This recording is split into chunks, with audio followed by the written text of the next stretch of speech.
ભાવનગરના વર્તેજ ખાતે વિનામૂલ્યે કેન્સર નિદાન અને સારવાર કેમ્પ યોજાયો।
रिसीव्ड 750 रुपया और 750 रुपया मेळव्या। કેટલા થાય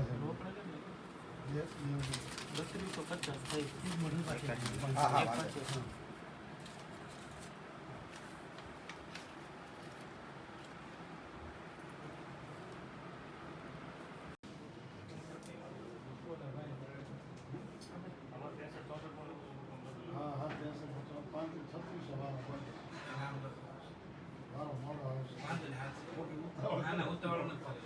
जी बताओ माड़ी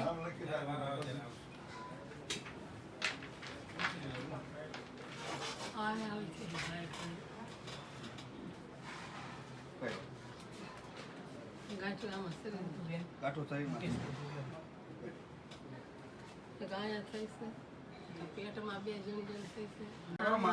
ફક્ત ને ફક્ત અમે જેટલું સમજાવીએ એટલું ખાનપાનની પરેજી રાખો, થોડું ધ્યાન યોગ પ્રાણાયામ કરો અને જે જડીબુટી આપીએ છીએ એ નિયમિતપણે જડીબુટીનું સેવન કરજો।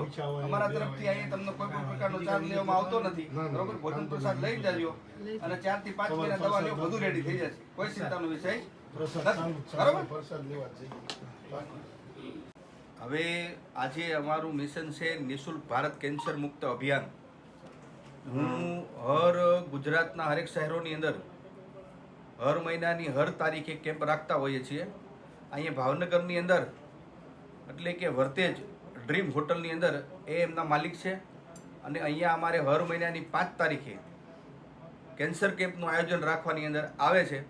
જે કેન્સરના દર્દીઓ હોય એને અમે નિઃશુલ્ક સારવાર આપીએ છીએ, એને ખાનપાન, ધ્યાન યોગ અને પ્રાણાયામ સમજાવીએ છીએ અને ખાસ કરીને અહીંયા જેટલા દર્દીઓ આવે છે એ બધાને નિઃશુલ્ક રીતે પણ ભોજન પ્રસાદ બપોરે પણ દેવામાં આવે છે। માનો કે કેન્સર સિવાયની કોઈ પણ બીમારી હોય તો એવી જટિલ બીમારીની પણ સારવાર અમે કરતા હોઈએ છીએ, જે નિઃશુલ્ક હોતું નથી। બીજા નંબરમાં કે અમે જે શ્રી એ વેદની અંદર આવીએ પારંપરિક વેદ તરીકે। હું શ્રી પંચદશનામ જૂના અખાડા 108 વેદ અર્જુનાનંદગીરી મહારાજ મારું નામ છે। ગગાસાર્ય પીઠેધીશ્વર એટલે કે મહેન્દ્રાનંદગીરી મહારાજ મહામંડલેશ્વર 1008 મારા ગુરુજી છે અને એમણે મને સંન્યાસની દીક્ષા આપ્યા પછી એવું કીધેલું કે આપણે નિઃશુલ્ક કેન્સરની સારવાર ચાલુ કરવાની છે। ગુજરાતના હરેક છેવાડાની અંદર કમસે કમ 15 થી 16 જગ્યા ઉપર મારા કેન્સર કેમ્પ થાય છે અને હરેક જગ્યા ઉપર હું અને મારી ટીમ આ બધા કેન્સરના દર્દીઓને સારવાર દેવા માટે જઈએ છીએ। ભાવનગરમાં કેટલા ટાઈમથી? આજે ભાવનગરની અંદર કમસે કમ ફક્ત 1 વર્ષથી આસપાસ અહીંયા અમે કેન્સરની સારવાર કરવામાં આવીએ છીએ। શરૂઆતમાં જ્યારે અમે અહીંયા દવા ચાલુ કરી અને જ્યારે દર્દીઓને બોલાવવામાં આવ્યા ત્યારે 25 થી 30 દર્દીઓ લાભ લેતા આજે કમસે કમ આજની તારીખની અંદર 100ની આસપાસ એટલે કે 135-40 દર્દીઓના નામ નોંધાઈ ગયેલા છે અને જે દર્દીઓને અમે જે કંઈ દવા આપી છે એના બહુ સારા એવા પરિણામ અમારી યુટ્યુબ ચેનલ અને ઇન્સ્ટાગ્રામની અંદર એમના વિડીયો મૂકેલા છે, જે હું તમને આપને પણ મોકલીશ કે જે દર્દીઓને કેવી બધી રાહતો મળી છે। આપણે વર્તેજ ડ્રીમ હોટલ સેવાકીય પ્રવૃત્તિ અર્જુન નંદગીરી બાપુ જુનાગઢ 10ના મખાડા અને સેવાકીય પ્રવૃત્તિ કરીએ છીએ અને કેન્સરના કેમ્પ કરીએ છીએ દર મહિનાની 5 તારીખ. અને જે કાંઈ છે સર્વને પ્રસાદ લેવા માટે ફરજિયાત લેવાનો છે બધાને. અને બાપુની સેવાકીય પ્રવૃત્તિ બહુ સારી છે. અને કેન્સર માટે જે કોઈ પણ દર્દી અત્યાર સુધીમાં 17 મહિના થયા છે અમારે, અને સરસ મજાનું રિઝલ્ટ મળેલ છે. અને દર મહિનાની 5 તારીખે ફરજિયાત કેમ્પ કરીએ છીએ અને નિઃશુલ્ક છે. નિઃશુલ્ક. કોઈ પણ જાતનો પૈસો 1 પણ રૂપિયો લેતા નથી કેન્સરની દવા માટે. કોઈ પણ આવા કેન્સરના દર્દી હોય તો બધા દરેક ધર્મપ્રેમી ભાઈઓને જણાવવાનું કે આ વર્તેજ ડ્રીમ હોટલ, અમારું એડ્રેસ પણ એમાં આપેલું છે, જે પત્રિકા છપાવેલી છે એમાં, અને બધાને મદદરૂપ હેલ્પરૂપ થવાનું. આજે આ બેન આવ્યા છે અને અમે જે દવાનો ઉપયોગ કરીએ છીએ એકદમ નિઃશુલ્ક દેવામાં આવે છે. કોઈ પ્રકારનો ચાર્જ નથી. વિડીયો બનાવવાથી કોઈ પ્રકારની એડવર્ટાઇઝ નથી. વિડીયો બનાવવાનો માધ્યમ ફક્ત એટલો છે કે આપણે ઘર સુધી આયુષ પહોંચાડી શકીએ. અને જે દર્દીઓ આ રીતે પીડાય છે, કેન્સરના દર્દીઓ જેની પાસે કશું કાંઈ હોતું નથી, એવા દર્દીઓ માટે થઈને અમે ને અમારી ટીમ રાત દિવસ તૈયાર છીએ. બેન આવ્યા છે, પૂછીએ એમને. અહીં ભાવનગર ડ્રીમ હોટલની અંદર કેમ્પ થતો હોય છે. બાપા ક્યાંથી આવો છો? અમે ગામ ઈશ્વરી આલમ પરથી આવીએ છીએ. સ્વામિનારાયણ ગઢડા તાલુકો લાગે અને ગામ જિલ્લો બોટાદ લાગે, અને અમે જાતે પ્રજાપતિ છીએ.